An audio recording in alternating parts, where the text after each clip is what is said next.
biocontrôle est une stratégie en fait, qui se développe actuellement pour lutter contre les problématiques phytosanitaires des cultures, qu'elles soient causées par des ravageurs ou des maladies.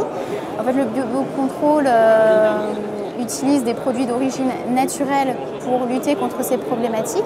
Il favorise l'utilisation des mécanismes naturels, des interactions naturelles pour venir protéger la plante.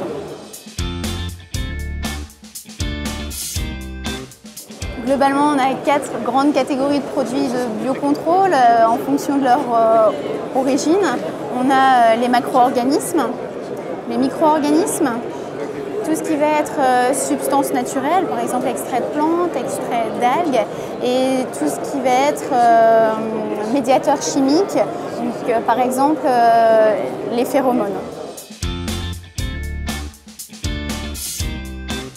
Par rapport aux produits phytosanitaires conventionnels utilisés classiquement, passer du jour au lendemain à une stratégie de biocontrôle, ça nécessite en effet de repenser le raisonnement de la protection des cultures. C'est vrai qu'on ne substitue pas forcément un produit conventionnel à un produit de biocontrôle. C'est l'ensemble de l'itinéraire technique qu'il est nécessaire de raisonner pour arriver à des bons niveaux d'efficacité dans ces techniques.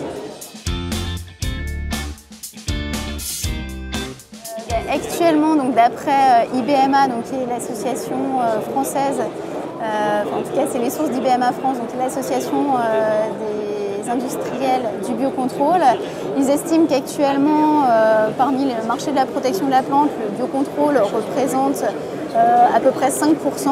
Et ils ont l'ambition d'ici 2020 que le biocontrôle atteigne 15% de ce marché. Alors, il y a un cadre réglementaire et puis différents plans lancés au niveau national, le plan Éco-Phyto, qui vont dans le sens en effet d'une réduction de l'utilisation des produits phytosanitaires conventionnel classique.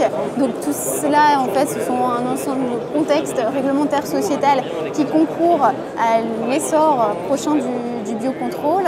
Ce qu'on a vu hier aussi au sein du VG-Police Symposium, c'est que le biocontrôle peut être aussi un moyen d'obtenir de meilleures conditions de travail pour les producteurs, de différencier ces produits aussi, et puis de concourir aussi à une meilleure efficience globale du système de production. Donc il est clair que l'utilisation du biocontrôle demain va se développer.